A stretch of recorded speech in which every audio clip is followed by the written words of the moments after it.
la ciencia es el futuro. Sin ciencia no hay futuro.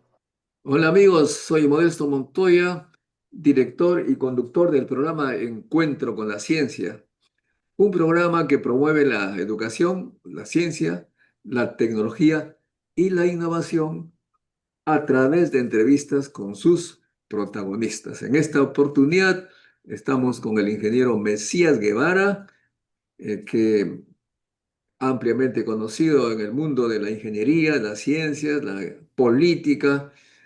En esta oportunidad vamos a hablar de números, de indicadores. Todo en ciencia se reduce a números. Y esto significa que el Perú tiene que mostrar sus indicadores de desarrollo socioeconómico para saber hacia dónde está yendo, cuál es la tendencia. Estamos al borde de un precipicio, estamos en una llanura, estamos cuesta arriba. Esa es la pregunta que queremos hacer. Y para ello Mesías Guevara es el más indicado en estos tiempos porque conoce desde el Congreso, desde la gestión de gobierno, ha sido gobernador, etcétera, conoce bien esos temas. Gracias, Mesías, por estar con nosotros una vez más. Bueno, Modesto, muchas gracias por la oportunidad y como siempre es un grato honor conversar contigo y asimismo hacer llegar mi saludo cordial para todos los hermanos y hermanas a nivel nacional que nos están viendo y escuchando. Como siempre, muchas gracias, mi querido Modesto. Muy bien, bueno, siempre pues se habla de crecimiento, de inflación, del poder adquisitivo, etcétera, etcétera. Y a veces uno se confunde y dice, caramba, estamos mejor. Por ejemplo, vamos a compararnos con nuestro vecino Chile. Chile va a crecer menos que el Perú. Entonces decimos, caramba, estamos mejor que Chile. Pero hay que añadir que Chile tiene un poder adquisitivo, lo que se llama el PBI PPP, o sea, no en nominal mencionando numeritos, sino cómo vive la gente en promedio. Y ahí los chilenos viven con dos veces más cosas que nosotros. El PBI, el poder adquisitivo, es el doble que nosotros. Y claro, el tema es entonces, ¿cuál es, por qué es que estamos tan felices? Mejor dicho, ¿por qué el gobierno, eh, en la persona de Dina Boluarte, dice, vamos a dejar un país en crecimiento, con una economía un poco más, nos está diciendo que Dina salvó al Perú? En fin, a ver, explícanos por favor esos números respecto al crecimiento de ambos países y sobre todo también el Banco Mundial nos dice que nuestro crecimiento se debe básicamente a los precios del oro, cobre y zinc, que están bastante elevados. O sea, como Dios es peruano, nos salva de la desgracia. Si no tuviéramos esos minerales, realmente estaríamos llorando, digamos así, ¿no? Bueno, Modesto, en primer lugar, fíjate que hay que hablar de dos palabras claves, como tú lo que acabas de mencionar. Una cosa es crecimiento y la otra cosa es desarrollo. Y nosotros tenemos la obligación de hacer que tanto el crecimiento y desarrollo vayan de la mano. Porque el crecimiento muchas veces, como tú muy bien has expresado, no tiene que ver mucho con la calidad de vida si que no hay desarrollo. Y es ahí que lo que está, digamos, imponiéndose en nuestro país es el tema macroeconómico sobre lo microeconómico. Y lo microeconómico, como sabemos, está fundamentalmente consolidado a través de la generación de empleo, a través de lo que significa la capacidad adquisitiva y lo que es la macroeconomía en estos momentos solamente se está sosteniendo en torno a lo que es el crecimiento, perdón, lo que es sí, el crecimiento económico y también el tipo de cambio, el tema de inflación y el PBI, algo que lamentablemente no se está consolidando en lo que significa el desarrollo humano. Por ejemplo, fíjate que además de eso, de lo que tú muy bien has expresado, de que hoy el crecimiento económico se puede decir que es como un castigo de naipes, en el sentido de que se basa fundamentalmente en el precio internacional de los metales, caso el oro, que ha llegado, creo, si no me equivoco, a $3.500 la onza, algo un precio histórico, antes no visto, y por lo tanto eso incluso está haciendo que la minería ilegal en nuestro país se siga incrementando. Fíjate que curiosamente desplazando a otras actividades ilícitas como el caso del narcotráfico. Por lo tanto, es importante que veamos esas dos palabras, relacionarlas de manera directa, tanto el crecimiento como el desarrollo. Y por otro lado, también es importantísimo que, además de lo que acabas de mencionar del precio internacional de los metales, fíjate que no estamos teniendo una matriz productiva que sea sostenible y por otro lado que sea diversificada y diferenciada. Este es algo muy triste, muy peligroso que nosotros estamos viendo. Como te dije hace un instante, podríamos estar viviendo, no podríamos, estamos viviendo un espejismo que al final solamente se ve favorecido un pequeño grupo y no la población. Muy bien, entonces en todo ello también tiene que ver esta guerra económica que tiene actualmente Estados Unidos con el mundo, ¿no? Ahí nos afecta de alguna u otra manera. Pero volvamos al Perú. El, el crecimiento que se dice más o menos alrededor del 3%, la población también está aumentando y en ese marco se ha dado un presupuesto, se ha acordado más o menos el presupuesto. ¿Podría decirnos, por favor, en qué está cambiando el presupuesto? ¿Cuáles son las nuevas prioridades? ¿Se está cambiando hacia la educación, la ciencia y la tecnología? ¿Qué es lo que más importa para este siglo XXI? ¿Puedes hacernos el análisis, por favor? Mira, el presupuesto aprobado para este año asciende aproximadamente a 251 mil millones de soles, los cuales tiene aproximadamente la siguiente distribución. Un 10% de ese presupuesto está orientado a lo que es el pago de deuda, obligaciones, tanto deuda externa como deuda interna. Otro tanto de cerca del 19% está orientado a lo que es el gasto de capital, es decir, para hacer inversión pública en carreteras, colegios, hospitales, escuelas y todo lo que significa infraestructura. Y lo otro, la diferencia, que son cerca del 65% más o menos, o 60%, fíjate que está orientado fundamentalmente a lo que es gasto corriente. Es decir, en estos momentos el presupuesto de la República en una gran cantidad de dinero está orientado al gasto corriente, que significa gasto en salarios, educación, salud, defensa, y también lo que significa el mantenimiento de la infraestructura hospitalaria y otros activos específicos o activos en general que tiene el Perú. Por lo tanto, mira, se está orientando muy poco a lo que es el tema del gasto capital, a lo que es inversión pública para consolidar la infraestructura, lo cual tiene una relación directa con lo que significa la competitividad. Eso es muy grave porque básicamente estamos gastando el dinero y de manera, yo diría, no tan transparente. Porque fíjate que entre el 2024 y el 2025, el gasto corriente se ha incrementado en cerca de 10.000 millones de soles, mi querido Modesto. Y otra cosa que a ti y a mí debe llamarnos poderosamente la atención es que si nosotros vemos la estructura del presupuesto repartido en ministerios, estamos viendo que el que lidera es educación, con cerca de 40.000 millones de soles. Luego sigue salud y otros ministerios. Pero lo curioso es, ¿dónde están esos 40.000 millones de soles, mi querido Modesto? Si vemos que no hay una relación directa con la calidad educativa, vemos que la educación no está pasando por buenos momentos, tanto la básica, la técnica, la superior tampoco. Por lo tanto, ahí habría que preguntarnos de qué manera y cómo se está gastando los fondos públicos de nuestro país y sobre todo en salud y educación, que son los que mayor congregan la mayor cantidad del gasto corriente, pero sin embargo no estamos viendo buenos resultados. Por lo tanto, ahí significa que el Estado, el gobierno peruano, requiere un ajuste urgente y de manera dramático, y por qué no decirlo, de manera espectacular. El término, el tema salud, que es tal vez el más álgido, tenemos más del 43% o alrededor de niños menos de 6 años con anemia, cosa que prácticamente condena al Perú a un futuro bastante preocupante, ¿no?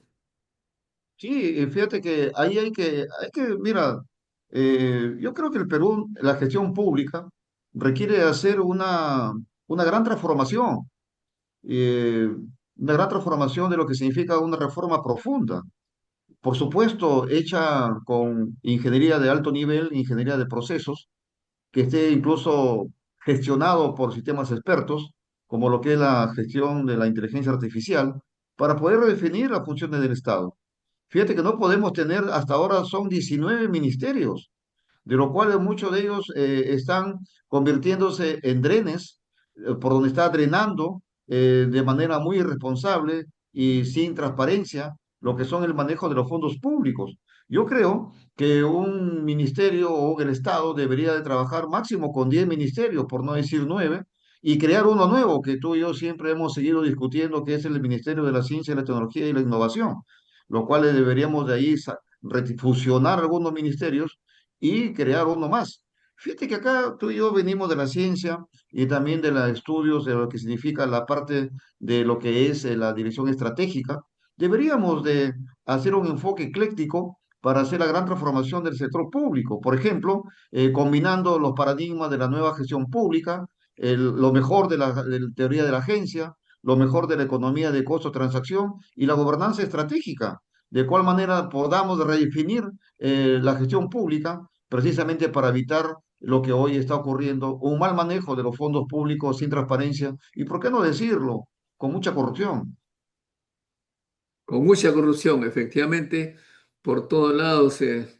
Pero la corrupción también, hay que decir, parece ser una enfermedad mundial. Ahí en Argentina se está hablando mucho de la grave crisis que está atravesando el gobierno de Milei debido a que su hermana tenía un cierto porcentaje, dicen, ¿no?, de apoyo a los más vulnerables. Pero en fin, acá en Perú tenemos una serie de denuncias y que tardan y nunca terminan las personas o bien declaradas inocentes o culpables. ¿Tú crees que hay lentitud en el Poder Judicial, en la Fiscalía, cuando ganan un montón de plata ellos en realidad? ¿Por qué son tan lentos? ¿Por qué tardan tanto los juicios, crees tú? Y fíjate que el sistema de justicia en nuestro país, que debería de ser un círculo virtuoso, se ha convertido en un círculo vicioso, donde está lo que es el Tribunal Constitucional, que le enmienda la plana a lo que es el Poder Judicial por las demandas competenciales que siempre se habla. Ahora está de moda la demanda competencial que se hace en diversos poderes del Estado y lamentablemente tenemos un Tribunal Constitucional que responde a intereses subalternos, está de manera muy sesgada, saca resoluciones de acuerdo a su medida, de acuerdo a su interés y por lo tanto esas demandas competenciales no están siendo justas. Y por otro lado, fíjate que el sistema de procuraduría, recientemente hemos visto que la señora procuradora de la República ha sido cambiada, al parecer por presión del alcalde de Lima, que no le está gustando cómo está actuando ella, porque está defendiendo los intereses de la nación, pero para él no es así. Un ministerio público donde están prácticamente, ojo, no hay disputa, lo que quiere es tomar control de un sector, porque se le quiere ver como una disputa entre los que están detrás de la señora Patricia Benavides y de los que están detrás de la señora Delia, la que también es una, o la otra fiscal de la nación, o la fiscal de la nación. Pero sin embargo, no es una disputa. Lo que quieren es tomar un control, quieren tomar el control a favor de un grupo, someterlo al otro, precisamente para evitar que avancen las investigaciones donde muchos están sometidos a procesos de investigación.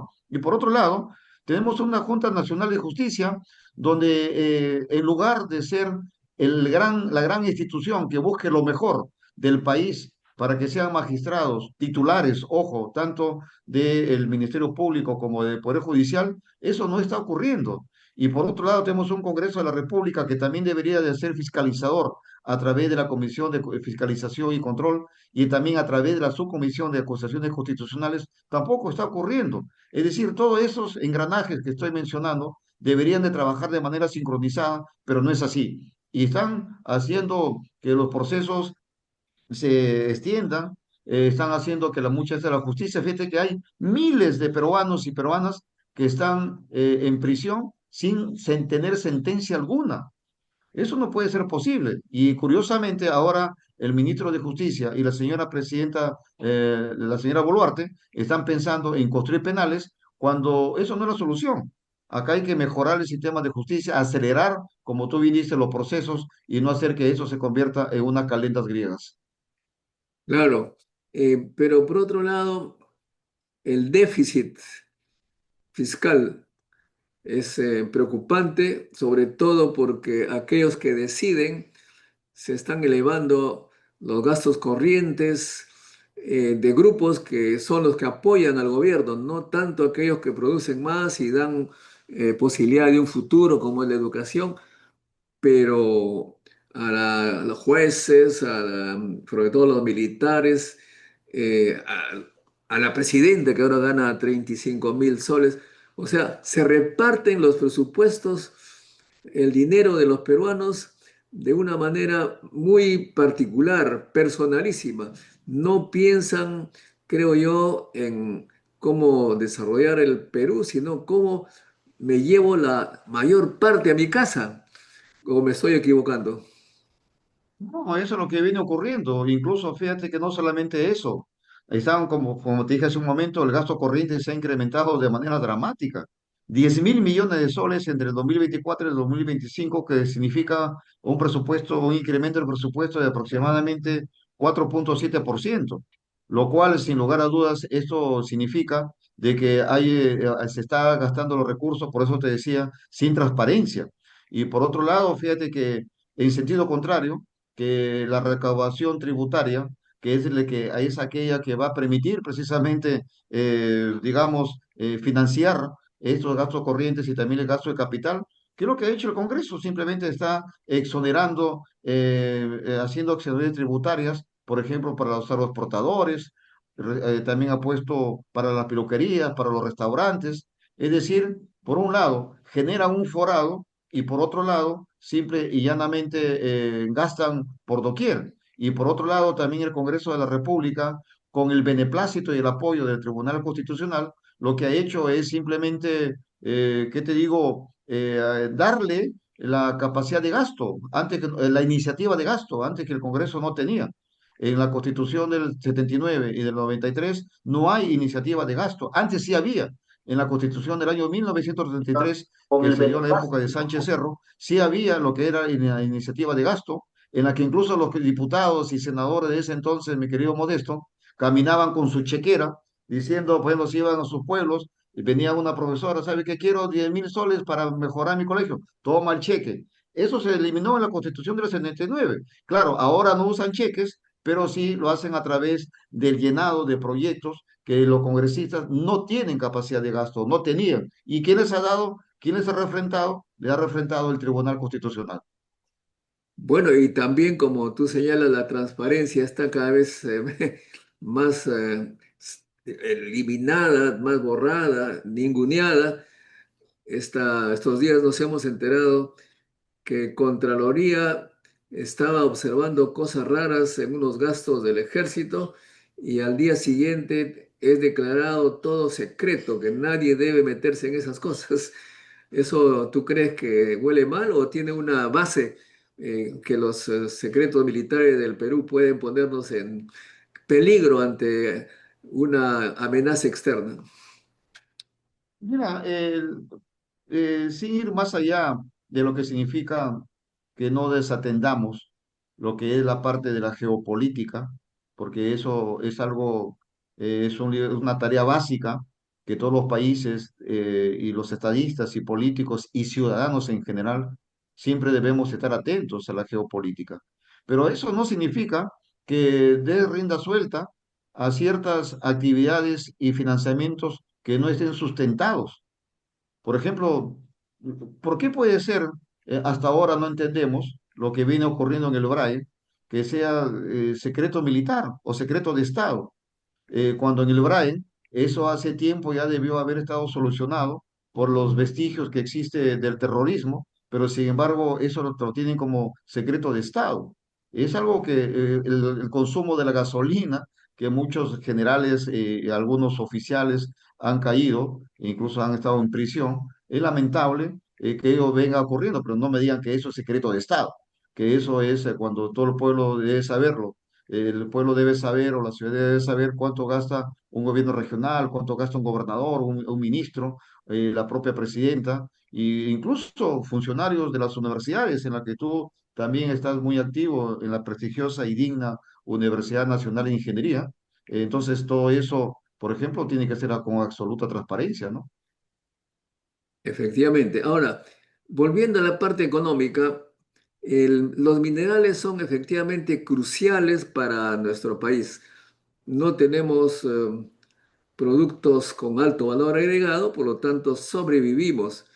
El, por lo que se puede ver aquí en estas tabla que estoy leyendo, el Chile exporta el doble en dólares en lo que concierne a minerales. O sea que tampoco Chile es que sea un país con alto valor agregado, también depende de minerales y exporta el doble que nosotros, básicamente por el cobre. ¿Tú crees que en algún momento podemos nosotros dejar de depender tanto? No, no, por supuesto hay que siempre gastar, hay que invertir en extracción de minerales, pero ¿hay alguna forma que tú has diseñado para poder salir de esa dependencia casi exclusiva de los minerales? Ah, que siempre he propuesto y sigo proponiendo es que nosotros tenemos la obligación de desarrollar una matriz productiva que sea diversificada y a la vez diferenciada.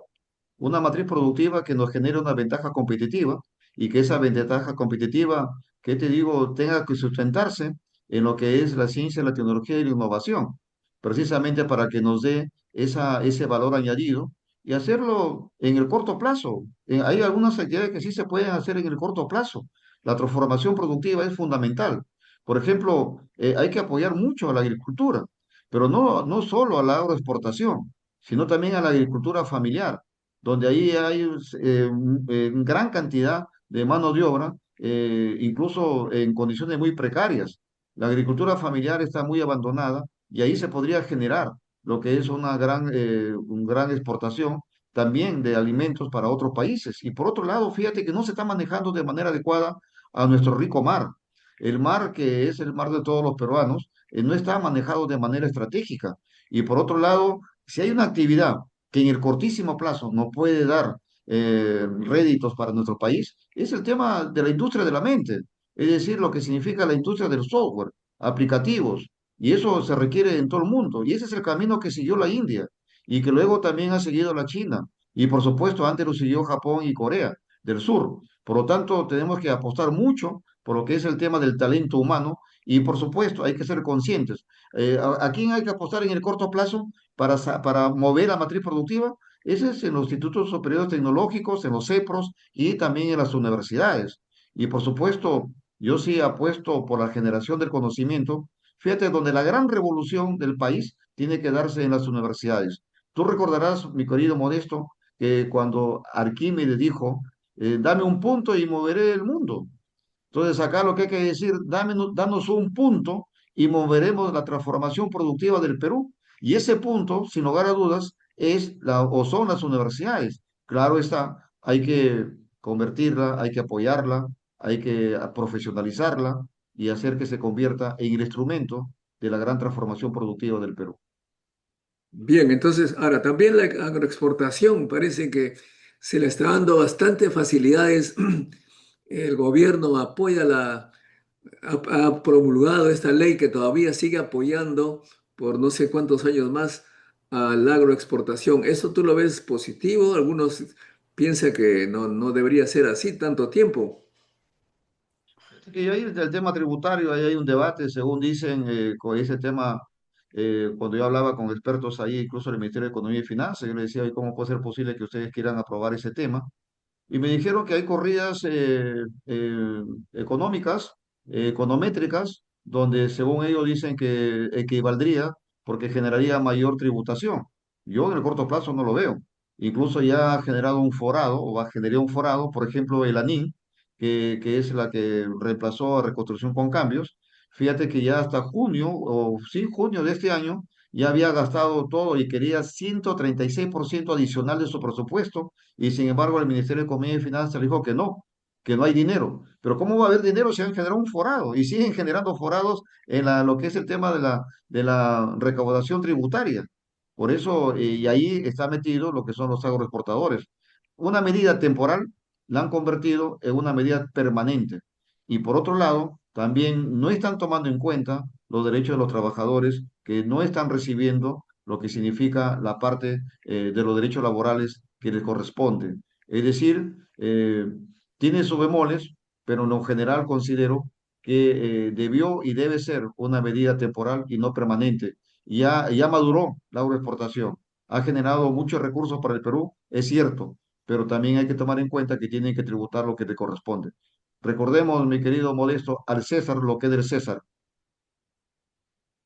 Bueno, sí, pues, pero también tenemos el tema que contribuye, no sé qué manera, a la economía es la minería informal, ilegal, que contribuye con la contaminación, pero ¿tú no crees también que eso permite la supervivencia de mucha gente? Fíjate que la minería hay que diferenciarlas. Yo creo que, no creo, sino que podríamos calificarla en cuatro categorías. Por un lado está la minería formal, donde están las grandes empresas mineras. Por otro lado está la minería informal. Y por otro lado está la minería ilegal. Y por otro lado está no sé si llamarle minería, pero está la criminalidad, los criminales. En lo que se refiere, ¿qué es la minería informal? La minería informal es aquellas actividades que se realizan donde alguien ya tiene una concesión. Y esa concesión la pueden tener algunos mineros artesanales o algunos mineros formales. Eso es la minería informal, que se meten a hacer actividades donde alguien ya tiene una concesión. La minería ilegal es aquella minería donde se realiza, donde en las áreas nacionales protegidas, por ejemplo, en cabeceras de cuencas, por ejemplo, en ríos, en lagunas, en bosques, lo que viene ocurriendo, por ejemplo, en Madre de Dios. Entonces, eso es minería ilegal. Y la otra criminal es aquella que están haciendo, pues, ¿qué te digo? La violencia, la guerra por el oro, lo que ha pasado en Patás en su momento, cuando se metieron a los socavones y mataron a los mineros dentro para robarle lo que habían generado.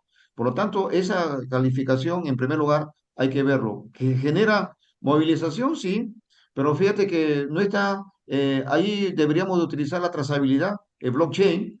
Otra vez regresamos a la tecnología de información y comunicación para ver la trazabilidad de ese oro y a ver cómo se producen los famosos lavados de activos también, porque cuánto dinero oscuro estará entrando a lo que es el tema de la formalidad financiera. ¿Genera trabajo para muchos? Sí. Es más, hay lugares en los que fíjate que está perjudicando a la agricultura. ¿Por qué? Porque el jornal de la agricultura te puede costar o puedes pagar entre 40, 50, 60 soles el día a un jornalero, pero ese mismo jornalero, si se va a la actividad minera ilegal, podría ganar hasta 300 soles diarios. Entonces, ahí también está, digamos, de punto de vista de descapitalización de la mano de obra a la parte de la agricultura. Fíjate, todo lo que está generando es un gran fenómeno y por supuesto trae otros temas como lo que es la extorsión, el sicariato y también la trata de personas. Bien, ahora, el emprendedurismo, ¿cómo tú ves ahí? Hay gente muy creativa, pero está creciendo la producción de los emprendedores nuevos, jóvenes, con estas empresas basadas en conocimiento, o la cosa es lenta. El Perú es un país de habitantes, de ciudadanos, hombres y mujeres que se caracterizan por ser muy emprendedores, muy creativos e innovadores. Lo que está faltando es el apoyo del gobierno. ¿Y qué tipo de apoyo? Fíjate, tiene que darse el apoyo en la parte financiera, el acceso al crédito, a un crédito barato. No puede ser posible que el crédito sea inaccesible y cuando es accesible, tasa de intereses altísimas. Y es por eso que muchos, cuando no encuentran ese camino de acceder a la banca formal, van a lo que es el gota a gota, que luego terminan siendo perseguidos, en unos casos asesinados, precisamente por estos grupos delincuenciales. Es decir, el Estado ha dejado a merced a los emprendedores de estas bandas delincuenciales. Y por otro lado, también el gobierno tiene que dar el apoyo a lo que es el tema relacionado con lo que es el acceso a la tecnología, lo que es capacitación y búsqueda de mercados. Tiene que existir lo que es la banca de fomento, la corporación de fomento. En otros países existe.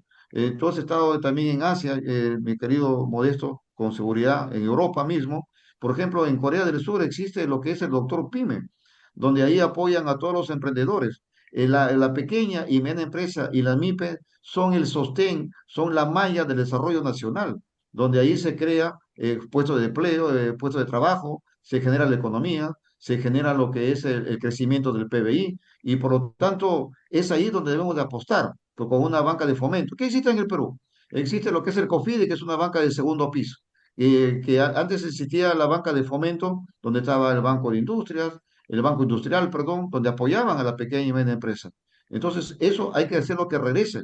Por supuesto, estoy de acuerdo, sin caer en lo que significa el asistencialismo, sin caer en lo que significa el tema relacionado con lo que es, lo que es la parte del populismo, no, pero sí se puede desarrollar lo que es la corporación de fomento para apoyar a la pequeña y mediana empresa. Como reitero, el Perú es tierra de grandes emprendedores, pero necesita el apoyo urgente. Hoy, gracias a esta gran masa de emprendedores, el Perú invisible que yo le llamo, sigue creciendo y no sigue cayéndose en el abismo.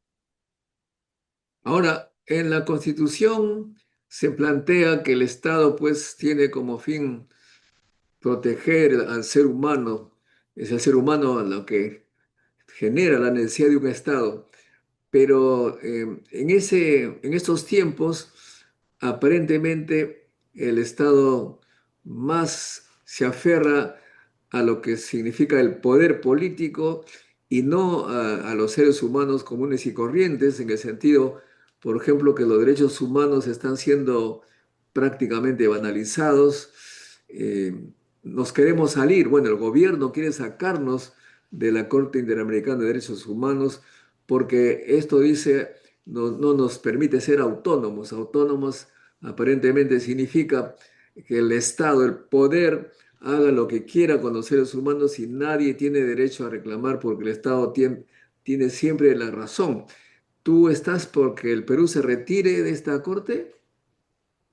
Mira, en primer lugar, mi querido Modesto, los que están hoy gobernando desde el Congreso de la República tienen una agenda de espaldas a la realidad nacional. Tienen una agenda muy particular.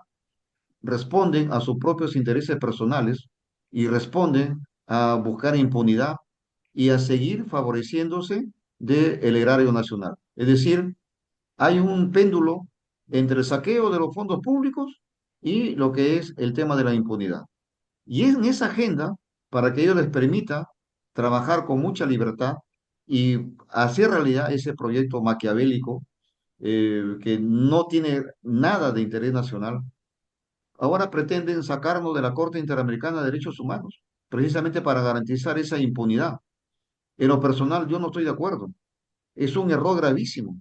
Anoche en un medio de comunicación nacional veía y escuchaba al congresista, al presidente del Congreso de la República, decía que hay que salirnos de la Corte Interamericana de Derechos Humanos para poder luchar contra la seguridad ciudadana.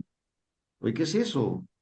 Después también escuchaba a la presidenta de la República, incluso hoy han sacado un comunicado diciendo que para defender la soberanía nacional hay que salir de la Corte Interamericana de Derechos Humanos, lo cual es un error fatal, lo cual es gravísimo, porque si no tenemos un sistema de justicia, como lo hemos conversado hace un instante, probo, sólido, independiente, autónomo, que garantice la defensa de los derechos humanos de las personas, lo único que nos queda es el supranacional. Nos queda la Corte Interamericana de Derechos Humanos para poder defendernos. Por lo tanto, estos señores, tanto el Congreso como el Ejecutivo, hoy los que están gobernando, nos quieren dejar sin ninguna protección, dejarnos sin algo que nos defienda y nos permita acceder a defender los derechos fundamentales, algo que ellos nos están negando. Por lo tanto, de manera categórica y rotunda, te digo, mi querido Modesto, no estoy de acuerdo y creo que la mayoría de peruanos estamos en esa misma sintonía. Bueno, otro tema también, no me quiero olvidar, es muchas veces el Estado viola o aparentemente viola los derechos humanos de algunas personas y estas personas acuden a la Corte Interamericana de Derechos Humanos, también al juez acá, a la justicia peruana en primer lugar, y no tienen abogado. Ellos generalmente son gente pobre, indígena, por ejemplo, de la selva, que no tienen cómo pagar un abogado, campesinos a quien han sufrido la pérdida de un familiar, etcétera. Y siempre había la posibilidad que estas ONGs lo apoyen con apoyo legal. No es que se esté acusando al gobierno porque sí, simplemente está defendiéndose.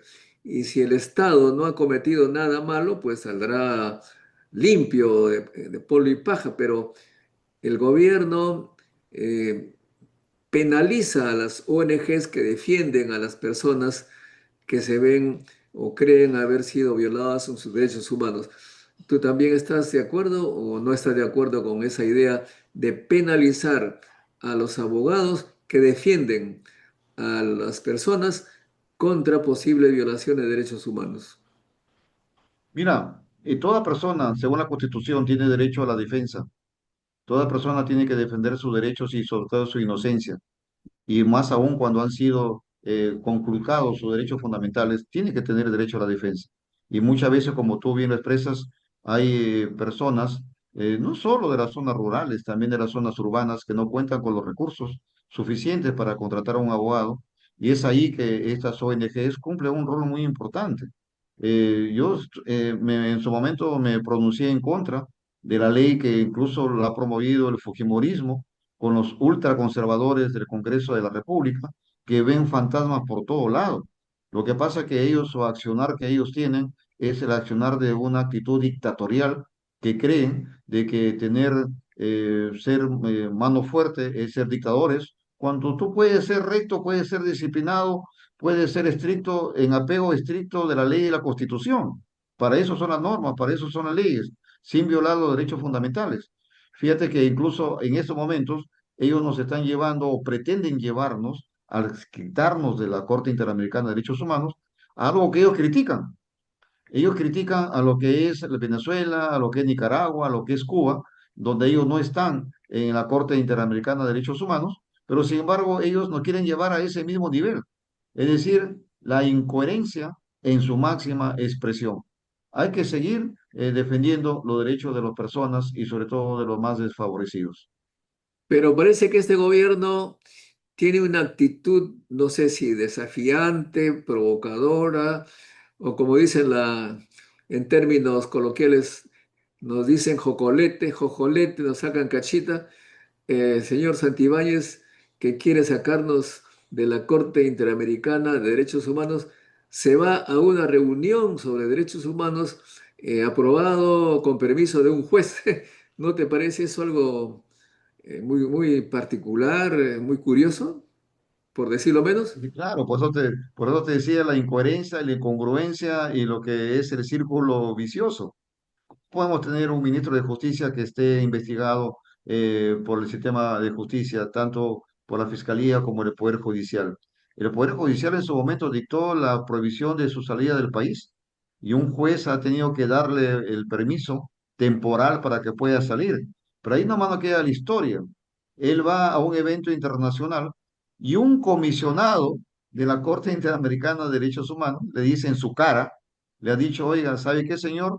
Nosotros decimos que tiene que respetarse, sujetarse a la Corte Interamericana de Derechos Humanos y que la ley de amnistía que ha dado su Congreso no sirve.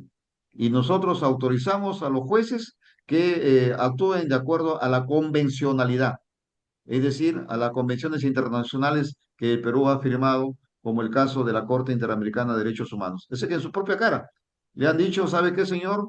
Usted en el Perú podrá decir cojolete a los ciudadanos peruanos humildes que están hoy intimidados por las fuerzas públicas que ustedes dirigen de manera abusiva, pero nosotros a ustedes le decimos no. Así como usted le dice cojolete a los peruanos, nosotros a ustedes le decimos cojolete a usted y a su presidenta. Estamos entrevistando al ingeniero Mesías Guevara para que los seguidores de nuestro programa, que ya son más de 80.000, conozcan a un precandidato por ahora a la presidencia de la República. Sepan ustedes a quién elegir. No vayan a meter la pata y ponernos en una situación tal que francamente damos pena, vergüenza, qué sé yo, a nivel internacional. Cuando yo estaba fuera del país, me daba pena ver a los llamados países bananeros, pero hoy en día ya no dan pena el Perú, sino vergüenza, rabia de cómo se están violando todos los derechos de los peruanos, cómo se nos está humillando ante el mundo entero. O sea, nos humillan an- en las cámaras, ante cámaras internacionales. Bueno, la última pregunta, Mesías. Los presidentes que están en la cárcel, un par de ellos han salido.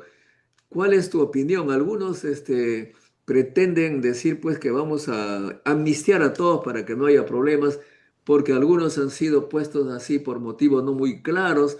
Me refiero al presidente Castillo, que dice que fue vacado con menos de los votos necesarios y que la, digamos, el delito, el supuesto delito con el que se le acusa no está tipificado por las leyes peruanas y según las leyes tiene que ser bien claramente tipificado. ¿Cuál es tu posición al respecto? En primer lugar, nosotros tenemos que respetar las decisiones del Poder Judicial. Claro está, exhortando y a la vez invocando que estos procesos sean llevados con el debido proceso, es decir, respetando el debido proceso. De tal manera de que la sentencia no quede lugar a dudas. Ahora, lo que está pasando y ha pasado con los señores presidentes de la República que están presos y otros han salido, fíjate que eso también debe llamarnos una profunda reflexión más allá de lo que significa lo que es el tema, si son culpables o no culpables, fíjate que ya tan solo la sospecha de que han cometido actos de corrupción, fíjate que esa sospecha ya ha degradado la investidura presidencial, y lo cual ha generado algo que tiene que ver con la pérdida de confianza. En estos momentos la población ha perdido la confianza en todos los políticos y en todos los partidos políticos, ojo. Ahí la gran tarea que tenemos aquellos que seguimos bregando para hacer una política decente, lo encontramos un camino bastante difícil. Ahí nos encontramos ante la siguiente disyuntiva: seguir en política o no seguir en política. Si seguimos política en una actividad bastante peligrosa, riesgosa, o simplemente dedicar a tus temas personales. Pero ahí otra vez viene el tema del espíritu de conciencia, en el sentido de que, oye, tú no puedes dejar la cancha libre para que unos fascinerosos hagan lo que quieran con tu país. Y por lo tanto, eso ha degradado. Fíjate que la última encuesta, disculpa que te meta a otro tema, pero está relacionado, es el tema relacionado de que cerca del 60% de peruanos no saben por quién van a votar. eh, no saben por quiénes van a votar, incluso dicen por los que están en primeras encuestas, por ellos no piensan votar. ¿Qué significa ello? Significa que la gran desconfianza en el Perú se ha incrementado y eso hay que revertirlo. Ahora, la actitud de los presidentes que han estado detenidos y están detenidos es una actitud que golpea seriamente la confianza en el sistema político del país, y lo cual es, yo creo que los grandes llamados a hacer esa gran recuperación son los jóvenes, mi querido Modesto. Pero ahí también hay otro vacío, que los jóvenes se sienten muy lejanos de la política porque no la ven, en buen sentido, sana ni provechosa para el país. Hablando de jóvenes, no puedo terminar el programa sin antes referirme a mi universidad, la UNI. Estamos allí, Mesías, en un grave problema porque la SUNEDU no reconoce al rector que fue elegido por eh, la comisión, la asamblea universitaria, Asamblea. la asamblea universitaria que fue elegida, además, esta asamblea universitaria con una sola lista porque la oposición, que iba a dar un poco de democracia al tema, fue tachada por un detalle bastante dudoso y además la forma, se cambió el estatuto para que no sea elegida o designada automáticamente la vicerrectora académica y que no estaba muy de amistad con el rector, sino que sea elegida por la asamblea universitaria, que ya lo dijimos, era monolítica, una sola lista, la lista del rector, y cambiaron el estatuto de una manera que la SUNEDU, no yo, sino la SUNEDU considera que no es adecuada. Entonces dicen, la la famosa autonomía universitaria, según la SUNEDU, tiene que hacerse siempre y cuando se respeten las leyes y la Constitución. De modo que el tema que te pregunto es, ¿cómo analizas tú este tema de la autonomía universitaria? ¿Es universal? ¿La universidad tiene que hacer lo que cree conveniente sin ver las leyes o tiene que ceñirse a las leyes y además a las instituciones que están, digamos, supervisando? Esto es gravísimo, Mesías, y quisiera que la opinión pública, la justicia, resuelva este problema lo antes posible, porque ya hay centenares de jóvenes que tienen su diploma firmado por rector, entiendo, pero que no es reconocido por la SUNEDO y por lo tanto tienen graves problemas, y los profesores de la UNI, por temor a represalias, no se manifiestan públicamente, y yo me estoy simplemente haciendo la pregunta a un candidato a la presidencia. ¿Qué entiendes tú por la autonomía universitaria? ¿Que podemos hacer lo que querramos sin ninguna supervisión? Mira, como te dije anteriormente, una de las grandes revoluciones que tiene que hacerse en el Perú es en el tema universitario. En el tema universitario tenemos que reconvertirla en el instrumento de la investigación, del desarrollo académico, precisamente que soporte aquella gran transformación productiva que el Perú necesita. Hoy, lamentablemente, la universidad pública y privada en general está atravesando por una seria crisis. Una crisis que va desde la falta de profesores capacitados, mal manejo de presupuestos, baja infraestructura de laboratorios, falta de asociatividad con las empresas para formar ese tema empresa, gobierno y universidad y sociedad civil. No hay esa capacidad de investigación. La universidad peruana no está ni siquiera en los 100 primeros puestos en el indicadores mundiales, menos de Latinoamérica. Ahí sí creo, pero a nivel mundial no. Las universidades más ubicadas están encima del puesto 1000, por lo tanto es un reflejo de una seria crisis. Y eso, si mientras no lo tomamos en cuenta, no vamos a tomarlo. Por lo tanto, en relación a lo que tú me acabas de comentar, la autonomía tiene sus límites, la autonomía tiene sus parámetros, y los parámetros la da la ley universitaria y la propia SUNEDO, hoy seriamente cuestionada también, dicho sea de paso, porque ha sido tomado por los mercantilistas y lo cual no está dando las garantías tampoco. Pero sí yo creo de que la universidad debería de respetar y apegarse estrictamente a la ley, apegarse estrictamente a lo que significa la parte normatividad que manda la Constitución, que manda la ley universitaria y que manda la SUNEDO. Y por supuesto, los estatutos universitarios tienen que estar también alineados con la ley universitaria y no podríamos estar nosotros haciendo lo que querramos. Por lo tanto, y lamento lo que está pasando en la UNI. Yo a la UNI le estoy muy agradecido también porque es parte de mi formación, mi querido Modesto.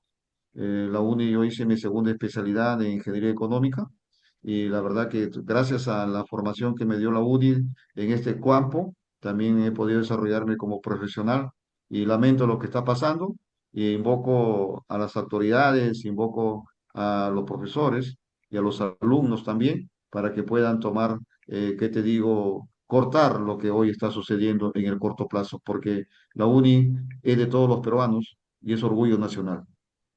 Rápidamente con las preguntas, por favor, Gina Mayaiza nos dice, hola, para ¿a cuánto la moneda nacional, qué es el valor real y el valor nominal de la moneda? Digamos, parece que quiere saber cómo está nuestra moneda. Dice, que explique qué es la trampa del dólar y en qué nos beneficia, perjudica como consumidores. Dice, en cuanto a, en cuánto está la deuda externa, pucha, un montón de preguntas. ¿Cuánto debe cada peruano en el 2025? La trampa de la deuda externa. Si en el mundo está fluctuando mucho el dólar, abundancia, ¿por qué tenemos un valor del dólar alto teniendo reservas eh, para trabajar, para bajarlo más? Si no eres economista, eh, ¿qué opinas fríamente de la gestión de Julio Velarde? Es lo que pregunta que te hace y siga. Realmente dice que está habiendo un festín en el Estado, un festín de corruptos. ¿Qué opinas sobre el artículo 62, contratos, ley de la Constitución? En fin, hay un montón de cosas, no voy a leer todas, pero por lo menos lo que has escuchado. Agina Mayaiza. Bueno, interesante la pregunta, fíjate que tiene que ver ya no solamente con el Perú, sino con la política monetaria internacional, lo cual en su momento Milton Friedman fue el que diseñó en su momento la política monetaria y también el Marshall, que recordarás que también hizo todo lo que significa la política, cómo debe de verse tanto de inversiones internas y externas, y lo que significa el tema de la moneda peruana, efectivamente está relativamente fuerte ante el dólar, aunque debería bajar más, porque a nivel mundial hay otras monedas que están muy caras en cuanto al tipo de cambio. Lo que se refiere a Julio Velarde, sin lugar a dudas, Julio Velarde, mi concepto, está haciendo un buen trabajo, porque él está protegiendo lo que es el tipo de cambio, el tema de la tasa de interés, de lo que hablábamos hace un momento, y también él critica mucho el déficit fiscal que se ha incrementado de manera dramática.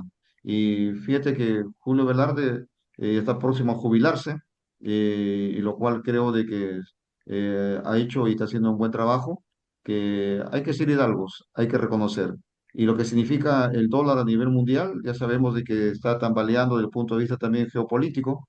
Y la deuda externa es algo que es una carga que todos los peruanos la tenemos.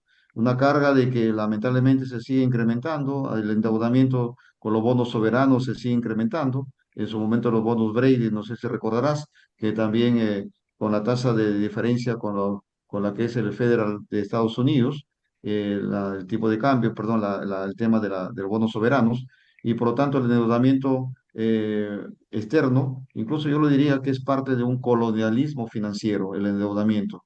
Y en ese sentido, la economía peruana, como te dije hace un instante, dentro del presupuesto de la República, el 10% del presupuesto de la República de los 51.000 millones de soles, que son 251.000 millones de soles, el 10% de eso va al pago de la deuda externa e interna.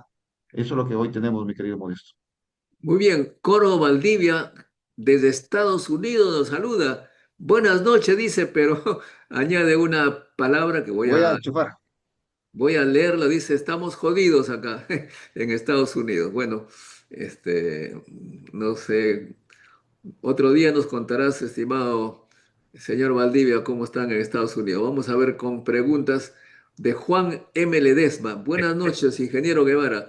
Mientras casi el 85% de nuestra economía sea informal, va a ser muy difícil que los indicadores económicos reflejen la realidad de este país.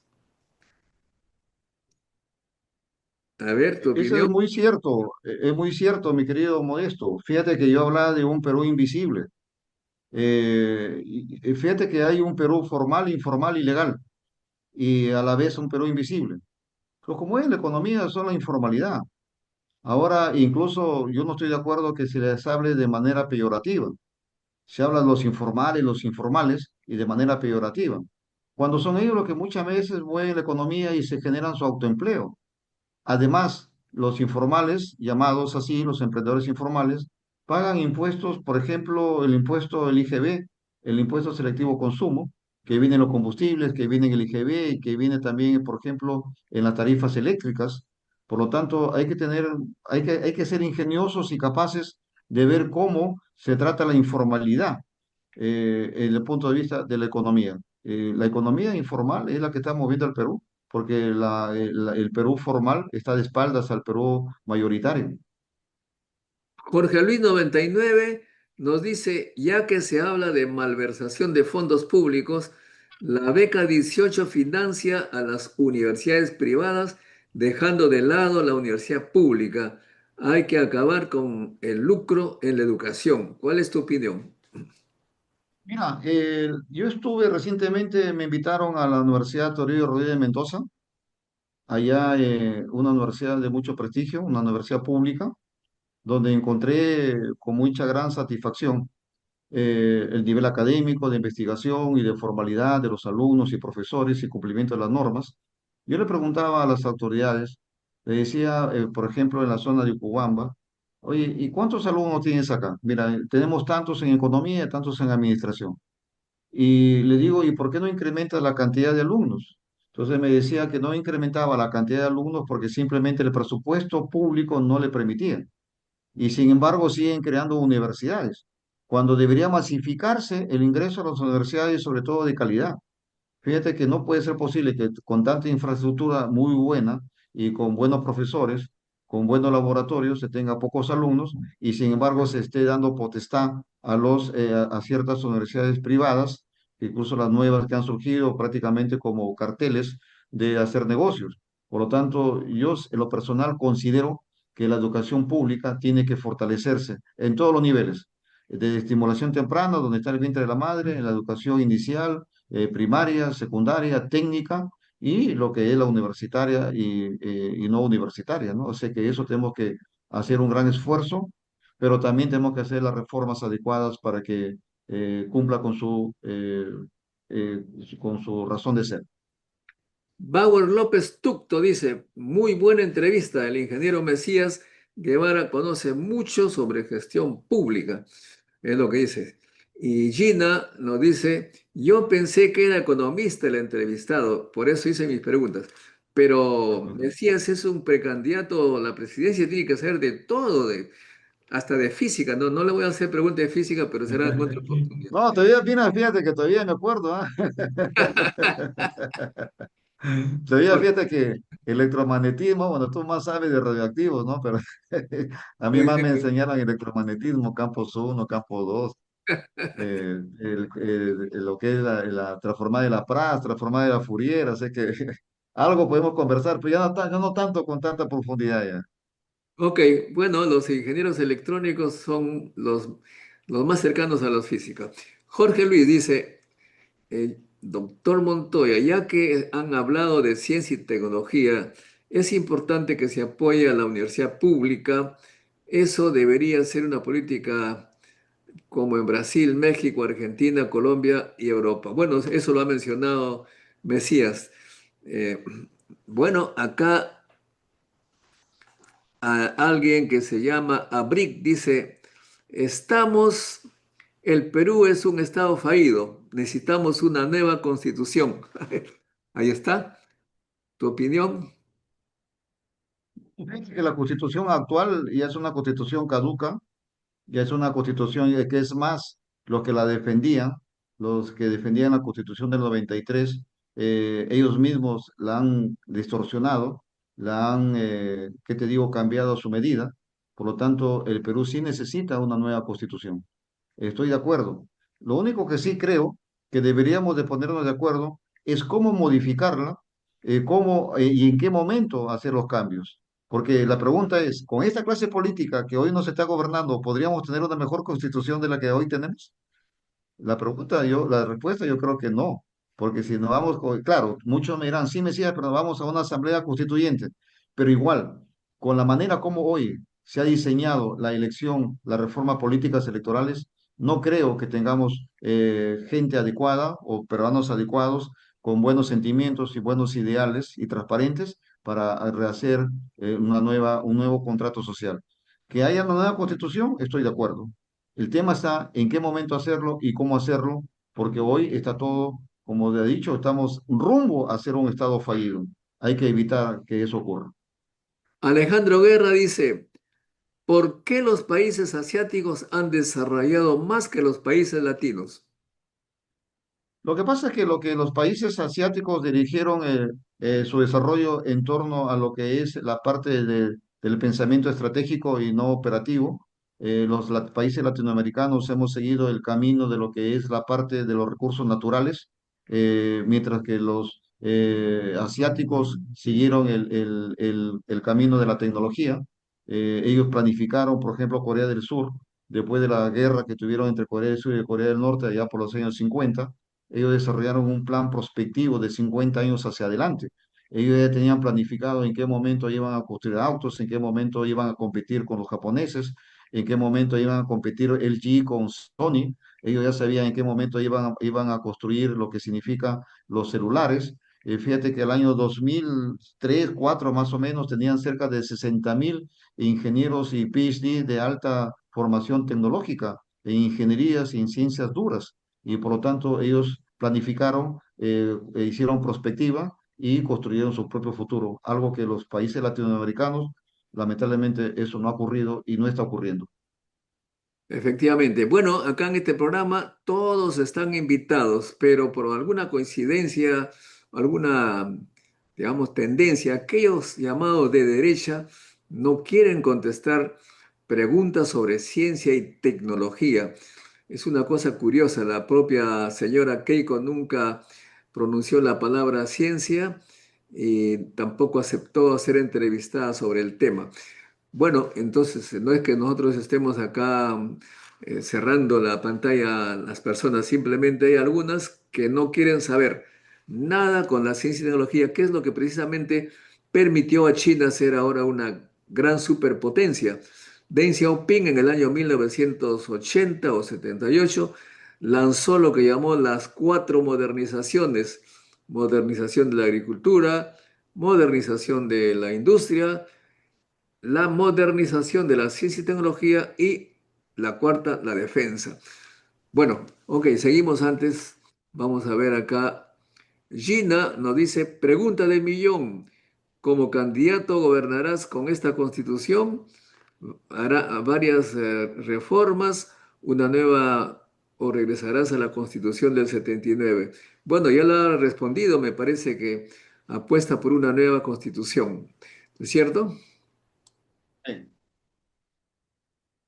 Así es, Modesto. Incluso el contrato social hay que cambiarla, fíjate, pero en el corto plazo tenemos que cambiar las normas, tenemos que deshacer todo lo que este Congreso de la República ha establecido y tenemos que hacer transformaciones rápidas. Como te dije al inicio de la entrevista, por ejemplo, tenemos que hacer la gran transformación en la gestión pública.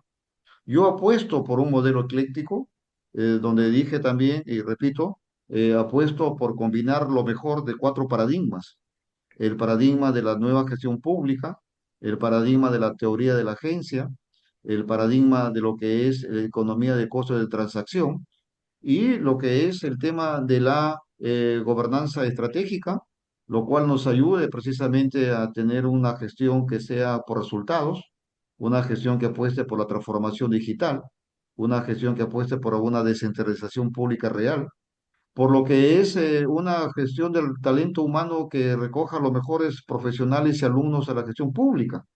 En estos momentos, los mejores estudiantes no están yendo a la gestión pública, están yendo a las empresas privadas y muchos al extranjero, cuando ellos, los mejores, deberían ir a gestionar los ministerios, los mejores deberían ir a gestionar las instituciones públicas de los tres niveles de gobierno, ya sea nacional, regional y municipal.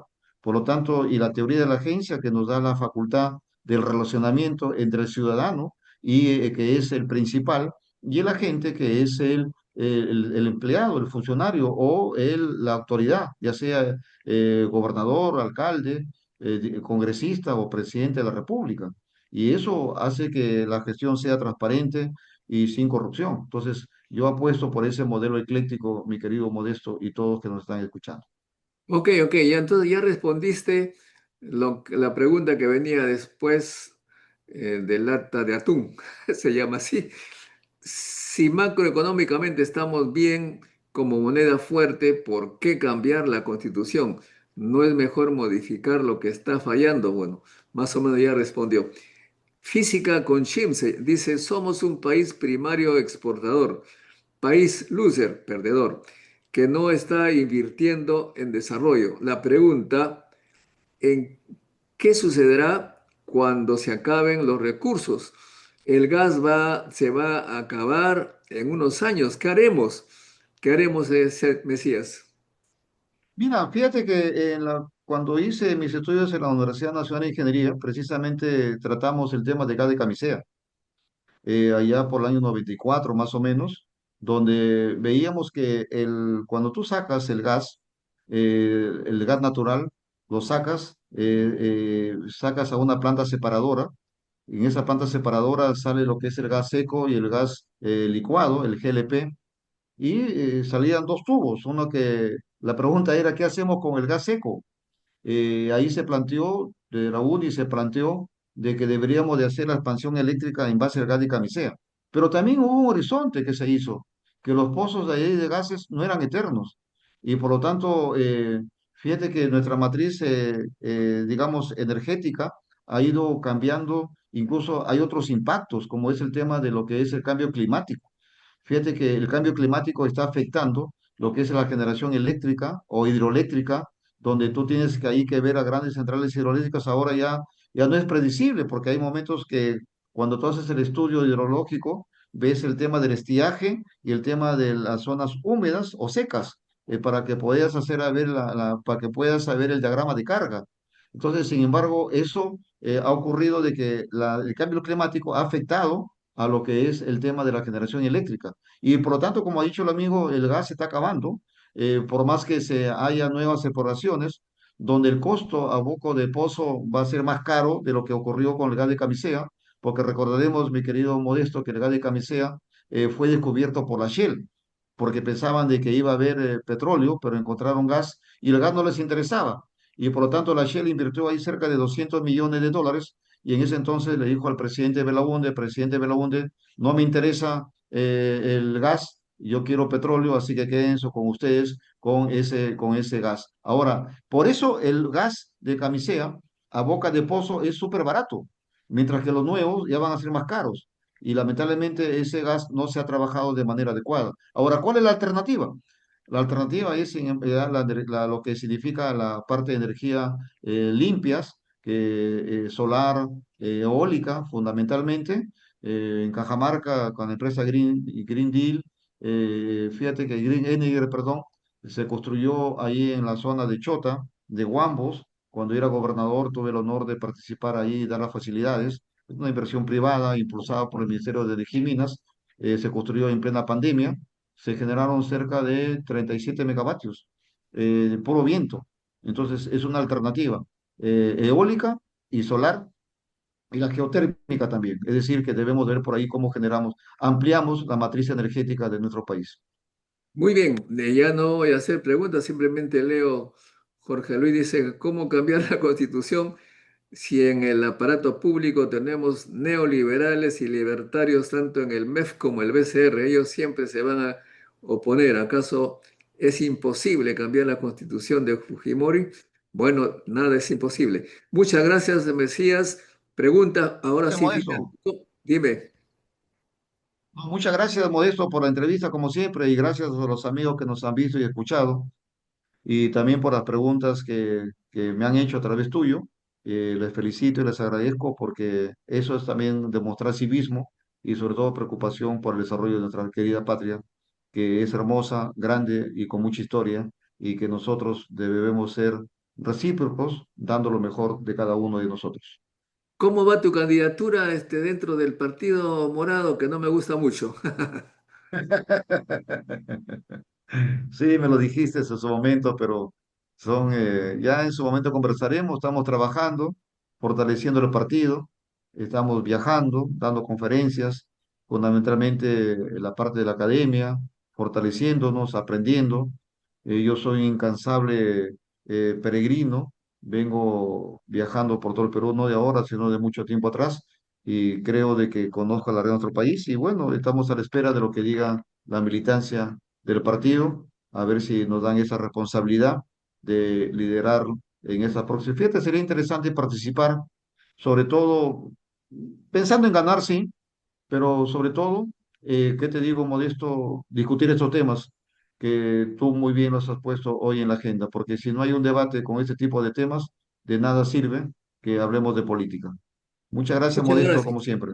Muchas gracias, amigos. No se olviden de hacer el like, compartan este video y suscríbanse para hacer más por la ciencia, porque sin ciencia no hay futuro. Gracias, amigos. Hasta un Gracias. próximo encuentro con la ciencia. Chao, chao. Un La ciencia es el futuro. Sin ciencia no hay futuro.